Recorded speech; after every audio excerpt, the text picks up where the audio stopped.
Friends, మీ అందరికీ కూడా శుభం జరగాలని కోరుకుంటూ సంకటహార చతుర్థి శుభాకాంక్షలతో మరో కొత్త వీడియోతో మీ ముందుకు వచ్చేసిందండి మన ఛానల్.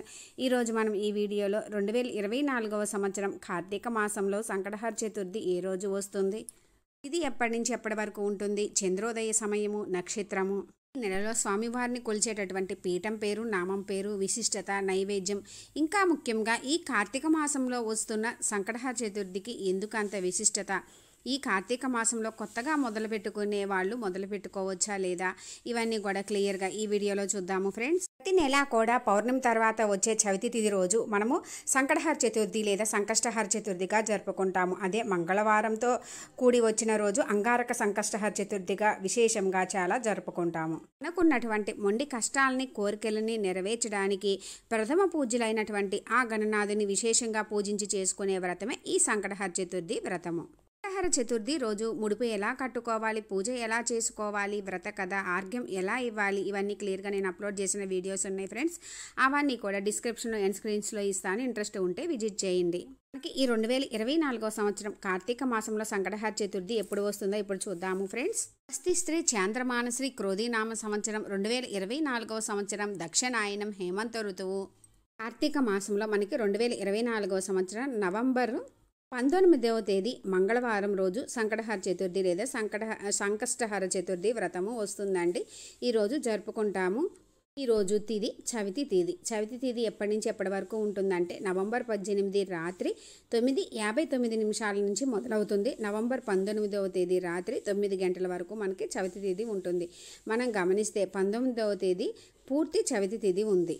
చవితి తిథి మనకి సాయంత్రం చంద్రోదయ సమయంలో ఎప్పుడు ఉంటుందో ఆ రోజే జరుపుకుంటాము కాబట్టి నవంబర్ 19వ తేదీ మంగళవారం రోజు సంకటహార చతుర్థి వ్రతం వస్తుంది.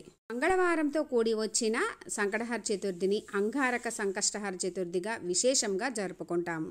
అంగారక సంకటహార చతుర్థి రోజు పూజించినట్లయితే మన జాతకంలో ఉన్నటువంటి అన్ని దోషాలు తొలగి ఆ అంగారకుని అనుగ్రహంతో పాటు ఆ గణపతి అనుగ్రహం కూడా మనకి కలుగుతుంది. మనకి చాలా అరుదుగా వస్తుందండి ఈ మంగళవారంతో కూడిన సంకటహార చతుర్థి. ఈరోజు నక్షత్రం ఆరుద్ర నక్షత్రము. అంటే ఆరుద్ర నక్షత్రం అంటే ఆ పరమశివుని జన్మ నక్షత్రము ఆరుద్ర నక్షత్రము. ఇంకా మనము కార్తీక మాసము ఆ పరమేశ్వరుని జన్మ నక్షత్రము మంగళవారంతో కూడి ఇంకొకటి గమనిస్తే సుబ్రహ్మణ్య స్వామిని కూడా మనము మంగళవారం రోజే విశేషంగా పూజించుకుంటాము. అంటే ఇంకా ముఖ్యంగా చెప్పాలంటే మంగళవారం రోజు మనము గౌరమ్మను కూడా పూజించుకుంటామండి. పార్వతీ పరమేశ్వర్ల ముద్దుల తనయులైనటువంటి ఆ గణనాథుడు సుబ్రహ్మణ్య స్వామిని ఇంకా నలుగురిని పూజించుకునే విశేషమైన రోజు కూడానండి. కుదిరితే ఈరోజు మనం పూజించుకునేటప్పుడు ఆ నలుగురు ఫ్యామిలీ అంతా కలిసి ఉన్న ఫోటో ఉంటే పెట్టుకోండి, చాలా మంచిది కూడా. తల్లిదండ్రులు అన్నదమ్ములని విశేషంగా పూజించుకునే రోజు కూడా ఎంతో చాలా అరుదుగా వస్తున్న విశేషమైన రోజు. మిస్ కాకుండా చేసుకోవడానికి ట్రై చేయండి ఫ్రెండ్స్. ఈరోజు చంద్రోదయ సమయము నవంబర్ 19వ తేదీ మంగళవారం రోజు రాత్రి 8:03 కండి. ప్రాంతాల వారీగా ఒక 5 నిమిషాలు 10 నిమిషాలు అటు ఇటుగా ఉంటుంది, అంతేనండి. ప్రతి నెల కూడా స్వామివారిని ఒక్కొక్క నామం పేరు, పీఠం పేరుతో కొలుచుకుంటూ ఉంటాము. ఈ కార్తీక మాసంలో స్వామివారిని కొలిచే పీఠం పేరు శివపీఠము. కార్తీక మాసంలో శివుని పీఠం మీద రావడము చాలా విశేషం. మనకి ప్రతి నెల కూడా ఆ మాసానికి తగ్గ పీఠం పేరు వస్తూ ఉంటుంది ఫ్రెండ్స్. స్వామివారిని ప్రతిష్ఠించి పూజ చేసుకొని పీఠం వేసుకునేటప్పుడు ఈ పీఠం పేరు అనుకోవాలి. ఈ నెలలో స్వామివారిని కొలిచే నామం పేరు గణాధిప మహాగణపతిగా పూజిస్తాము. ఓం గణాధిప సంకటహర గణపతయే నమః. మనము సాయంత్రం పూట పీఠం వేసుకొని స్వామివారిని పూజించుకునేటప్పుడు ఈ నామాన్ని 3, 5, 9, 11, 108 సార్లు వీలైనన్ని సార్లు చదువుకోవాలి.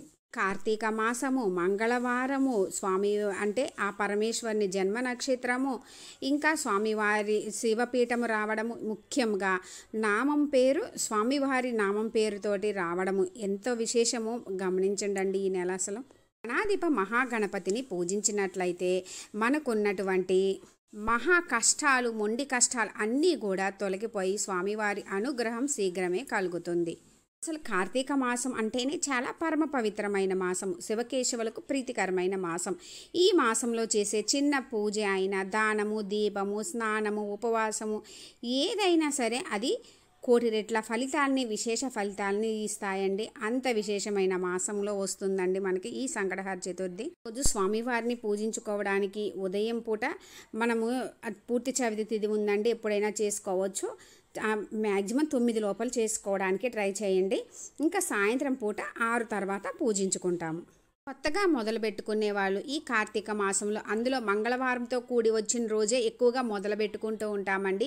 విశేష ఫలితాలు కలుగుతాయని చక్కగా ఈ మాసంలో మనము ఈ మంగళవారంతో కూడి వస్తున్న ఈ అంగారక సంకటహర చతుర్థి రోజు ఎటువంటి డౌటు లేకోకుండా చక్కగా చేసుకోవచ్చండి. వారికి నైవేద్యంగా కుడుములు, ఉండ్రాళ్ళు, మోదకాలు, అటుకులు, బెల్లము, జామపండు, నువ్వుల ముద్దలు ఇలా సమర్పిస్తే మంచిదండి.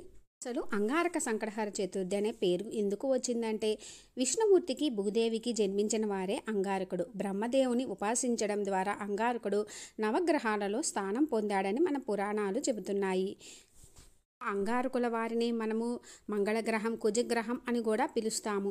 ఈ అంగారకుడు వినాయకుని పరమ భక్తుడు. ఆ భక్తితోనే ఒకసారి వినాయకుని ప్రసన్నం చేసుకోవడానికి ఘోర తపస్సు చేశారట. అంగారకుని తపస్సుకు మెచ్చిన గణేశుడు ఏం వరం కావాలో కోరుకోమంటారు. అందుకు అంగారకుడు తన పేరు శాశ్వతంగా వినాయకునితోటి కలిగి ఉండేటట్లు వరం అడుగుతారు. ఇకపై మంగళవారంతో కూడిన సంకటహర చతుర్థి రోజు అంగారక సంకటహర చతుర్థిగా జరపబడుతుందని వరం ఇచ్చారట మన గణనాథుడు. అందుకే ఈరోజు అంగారక సంకటహర చతుర్థిగా జరుపుకుంటాము. చాలా అరుదుగా వచ్చే విశేషమైన రోజు అన్నమాట ఈరోజు. జాతకరీత్యా కూడా అంగారకుడు పరాక్రమానికి, విజయానికి అధిపతి. జాతకంలో అంగారకునికి స్థానం సరిగా లేకుంటే కుజిదోషము, వైవాహిక జీవితంలో కూడా అనేక ఆటంకాలు ఏర్పడతాయి. వివాహం కాని వారికి కూడా వివాహంలో ఆటంకాలు ఏర్పడతాయి. అందుకే ఈరోజు భక్తి శ్రద్ధలతో పూజిస్తే వివాహం కాని వారికి వివాహం అవుతుంది. జాతకంలో ఉన్న దోషాలు, కుజగ్రహ దోషాలు అన్నీ కూడా తొలగుతాయి. వ్యాపారంలో, చదువులో, ఆర్థిక ఇబ్బందుల్లో ఇలా ఎటువంటి సమస్యల్లో ఉన్నా కూడా మనకు అవన్నీ కూడా తొలగిపోతాయి. తొలగి ఆ గణనాథుని అనుగ్రహంతో పాటు ఆ అంగారకుని అనుగ్రహం కూడా మనకి కలుగుతుంది. తెలిసింది కదా ఫ్రెండ్స్, మంగళవారంతో కూడి వచ్చిన ఈ అంగారక సంకష్టహర చతుర్థి యొక్క విశిష్టత. ముఖ్యంగా ఈరోజు స్వామికి గరికలేని పూజ సంపూర్ణం కాదండి. గరిక పూజ, సంకటనాశన గణేష స్తోత్రము తప్పకుండా చదువుకోవాలి.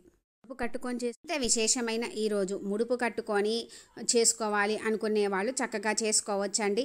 లేదు అనుకుంటే స్వామివారి అనుగ్రహం కోసం చేసుకోవాలి అనుకునే వాళ్ళు చక్కగా ఉపవాసం ఉండి దీపం పెట్టుకొని చంద్రోదయం తర్వాత చంద్ర భగవాన్ని దర్శనం చేసుకొని చక్కగా మనము స్వామివారిని పూజించుకొని చేసుకోవచ్చు. లేదంటే ఆలయాల్లో కూడా ఈరోజు సంకటహర చతుర్థి వ్రతాలు జరుగుతాయి, అందులో కూడా పాల్గొనవచ్చండి. మనం ఏది చేసుకున్నా కూడా భక్తి శ్రద్ధలతో మనస్ఫూర్తిగా చేసుకోవడమే ముఖ్యము. ఇంత విశేషమైన కార్తీక మాసంలో వస్తున్న అంగారక సంకష్టహర చతుర్థి గురించి తెలిసింది కదా ఫ్రెండ్స్. మీకు ఇంకా ఏమన్నా డౌట్స్ ఉంటే కామెంట్ సెక్షన్లో అడగండి, రిప్లై ఇస్తాను ఫ్రెండ్స్. నా ఈ వీడియో మీకు కొంచెమైనా యూజ్ అయినట్లు అనిపిస్తే లైక్ చేయండి, షేర్ చేయండి, కామెంట్ చేయండి, సబ్స్క్రైబ్ చేసుకోండి. పక్కనే ఉన్న బెల్ ఐకాన్ క్లిక్ చేసినట్లయితే నేను అప్లోడ్ చేసిన ప్రతి వీడియో కూడా మీకు నోటిఫికేషన్ వస్తుంది ఫ్రెండ్స్. ఇంత విశేషమైన కార్తీక మాసంలో వస్తున్న అంగారక సంకటహర చతుర్థి రోజు భక్తి శ్రద్ధలతో స్వామివారిని అంటే ఆ గణనాథుని పూజించుకొని ఆ గణనాథుని అనుగ్రహంతో మీకు అన్నింటా విజయం చేకూరాలని కోరుకుంటున్నాను ఫ్రెండ్స్. Thanks for watching.